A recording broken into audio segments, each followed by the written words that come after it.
Hey everybody, thanks for coming fishing with me today. This is kind of crappie fishing heaven right now, guys, and you can see my jigs coming down right over there, highlighted in yellow. But if you look below them, every one of those ovals or circles, those bright green orange ovals or circles, every single one of those is a crappie. Um, if you pause the video at a few points in time, you can probably count 200 or 400 individual circles, from each screen. Um, the fish are just everywhere. This is, there he is. One came up and smacked the jig. Almost every cast, you can see it's 12:35 p.m. and I'm only putting, I think, 15 or 16 of these catches in here because it was just nonstop. I wound up catching 34 before I called it a day, and I got those 34 in like 2 hours. It was just one after the other after the other. You can see I was going to go for that fish that was higher up in the water column, kind of sitting up there, but he swam away. And so I said, oh, well, if I'm not going for him, let's go back down here to this stick, this log, and bump it along here. What I'm doing, oh, here comes one. He came up after it. Oh, I missed him though. Missed him, no hook set on that one. But you saw the approach I took there. I cast it out over the log, over the tree down there, and it wasn't a normal drift, slowly drifting over these fish. I was letting it drop underneath the tree, and then I would bump, like slowly reel it back up over the tree, and I was getting fish to chase it out from under the tree that way. Now I'm going for this fish that's suspended out here right now. Let's watch him. There he goes. Those that are suspended up higher, they're in feeding mode, and so I can get them to bite a lot easier, with no risk of hanging up on the tree. And so I'll go for those whenever I see them setting up like that, and with a lot of success. That's a good fish. But the main method I used today to get all these fish so quick was that drop underneath the tree, and then slowly retreat back up, and just keep doing that over and over again. And honestly, I don't know that you could have messed up today too bad. Look at all these fish down here; they're just everywhere. So I went for that suspended fish. He didn't bite it. Pulled it over these fish, and one small one shot out from under that log, came and got it. He was not as big as the others that I was looking at. I don't think I wound up keeping this fish. I don't mind coming. Yeah, that's a little bitty one. You see me there talking to some guys going by. I told them to pull right up, come fish next to me. The tree was big enough, but they were motoring on some other spot. This spot's not special on Lake Darbonne, which is where I'm at. I'm just out in the channel, over some structure, and there's structure like this all throughout the channel. It's a big old laid down tree, kind of right on the drop, and it stretches way out into the deep water. Now you can see what I'm going for here. The jig is going to drop. You see that big mark there that's like 20 feet deep? That's what I'm going towards. I think that's one giant crappie right now, but it's not. It's actually two, and you're going to see one split off from it. Now when it does that, the boat shifts a little bit, and so I can't turn my LiveScope pole, because right now I'm slowly reeling, and I don't dare stop what I'm doing when a fish is chasing. But right now I can't see any. I don't have any visibility. So eventually I do turn the LiveScope pole. I figure out he's not chasing.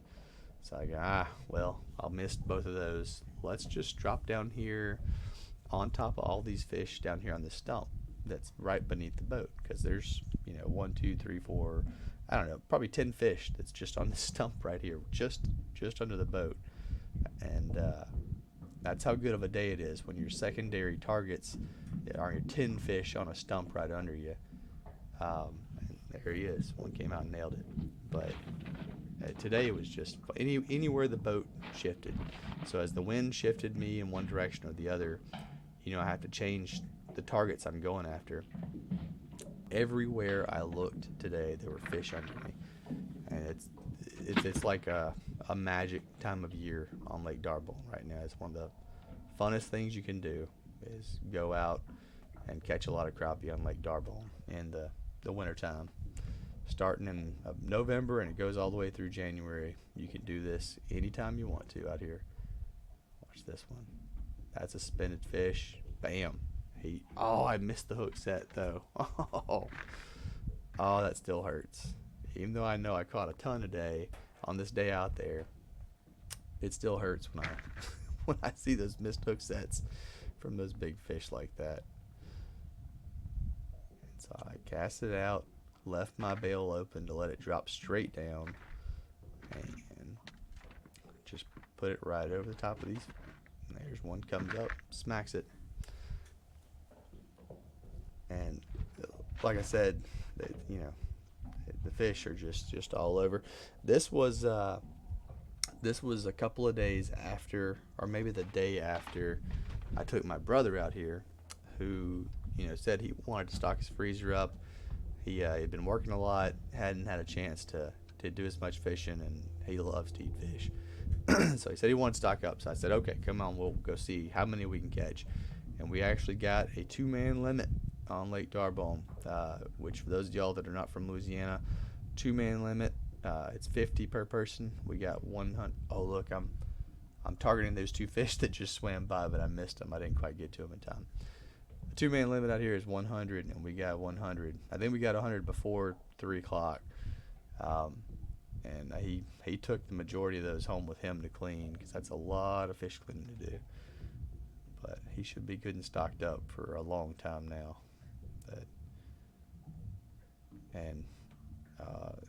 That may have been one of those same fish that were drifting. So you saw those fish come by. There he goes. Those fish came by. One of them peeled off and went up under that tree. It could have been one of those same fish we saw that I came up after, that I wound up with here. But I really don't know, because there's just 100 more right beside him. It could have been one of those. Could have been something else. But days like this, times like this, when you can just catch so many fish so quickly and they're just on fire, like, they're really special. Because if you guys are watching this, you're probably fishermen, and those days that are the opposite of this, where you sit in the boat all day long and you don't get any to bring home, right? And that's a good fish, man. That's a big mark. And I think those tough days, when you're out not bringing anything home, or not many at all, if you didn't have as many of those, days like this wouldn't be as special. But whew, they are special indeed. I'm a fishing nut. I talk about this stuff passionately. I could ramble on about fishing all day long, because I really, really do love it. Like I'd be in a boat every day if I could, or on the bank, or on a bridge, or a pier. I'd be somewhere with a line in the water every day if I could do it. That's just in my blood or something. I don't know. And here's that method again.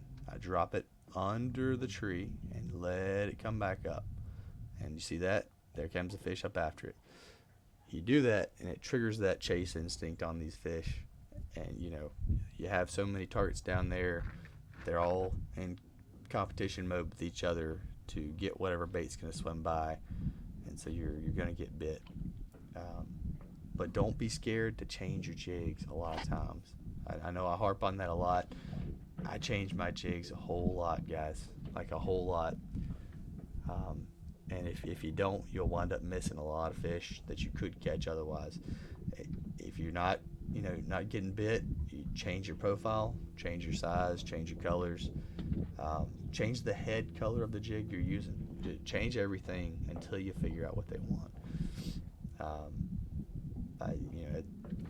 I alternated today, I think, between the 1.5 inch jig heads and the thumper jigs, the ones that they have those, the thumping tails on the end of them that make them kind of kick back and forth. Ooh, that one came up from, he was probably 2 or 4 feet under that tree limb, and he snapped up after it quick. He was hungry. That was a good fish. I think today is probably the least I have caught out here in 2 months, and this was on this day I caught 34, and I went home. I was done. That was enough fish that honestly, that's more than I like to clean. but we were having a big fish fry for the holidays, and so I got a bunch of fresh fish to cook for it on this day out. But I'm mostly giving away fish now, like to folks that can't come out for health reasons, or they just, they can't come out for other reasons. I'm giving a lot of fish away these days to folks that do need it. Dropping right down in the middle of all this. There they go. You can kind of see one getting kind of fired up right around where that limb, those two limbs meet together right there, but he didn't commit. So we're going to try some other ones. There's fish all along this tree, and so even though I can just barely see my jig right now, I'm still doing the same method all the way up, dipping it down, reeling it back. Nothing took it that time though, so we're gonna have to come down right here under the boat to some of these that are under this log. Here he comes. There he is. And there's not, again, I don't know if there's much you could do to mess up a spot like this. Like, you could probably have the wrong jig, be using the wrong, crash through them and do everything right, and you probably still catch some on a day like this. There's just too many fish everywhere. It was a wonderful setup today. I don't know that I've had many setups better than this, to be honest. They just fish everywhere. They're biting exactly what I'm throwing. Good weather. It was just a great day of fishing. Maybe one of the best in my life, probably. Last 2 or 3 trips have just been outstanding. This is also the last year, I believe, before the drawdown on Lake Darbonne. So I've heard from a lot of the fishermen out here that that's how it goes. The year they do the drawdown is always tough, and the years after are tough. But the last year right before the drawdown is one of the best. Now, I wish I still had my old boat. I did sell it to my brother, so I'll still get to fish out of it occasionally. But I wish I still had my old one to take out to Claiborne right now. Lake Claiborne is doing a drawdown, and I would love to fish out there. Oh, watch this one. Okay, so same thing here. I'm just pulling it right along the top of these fish. One thing, never let it dip under the fish. All right, there he goes. Got him. So crappie have eyes on top of their head. That's one thing I wanted to mention. If you're still watching, obviously you're a fisherman. You might be doing the same thing as I'm doing here, looking for pointers or looking for tips. One tip: keep your jig above a crappie until you get to them, and don't let it dip far below them. Their eyes are on top of their head. They're almost always looking up. Come in from the top, let it drift right almost into them, and then just bump it up slightly as you reel it up and away from them. But if you let it dip under them, your weight or your line might hit them, or it goes out of their vision beneath them. And if they lose sight of it for a second, I've found a lot of times they won't commit and follow through and bite. So keep it above them. There it is. That's what they want. They want a little bait fish to drift right over them so they can snap it up, just like that one just did.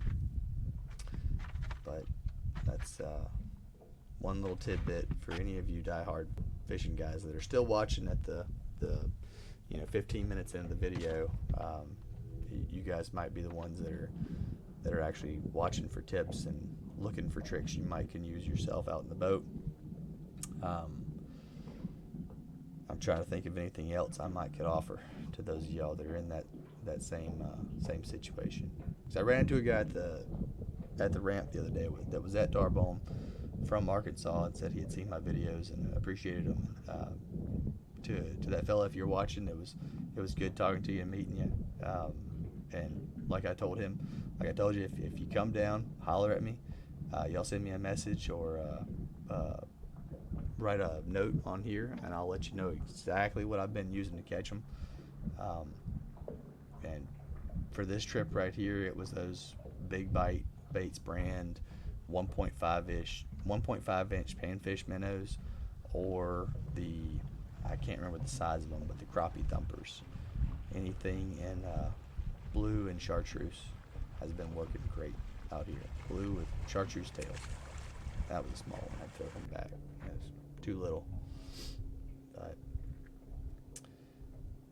yeah, it was good getting to talk to somebody else. And he, like I said, he'd come all the way down from Arkansas to come fish the lake. And I don't blame anybody that wants to do that, because there's not many places like Lake Darbonne in the world. Just look at this fish. He just happened to be coming by, and we got him. I was targeting a different fish, saw that big one on patrol above me, and so I reeled up, and he took it pretty readily. He was ready for a meal. Now this one's funny. So I'm dropping down thinking I'm about to vertical jig over this log right here, right? You see me dropping down, I'm like, I'm fishing to go down here and pull out one of these fish. But look at what popped up right there.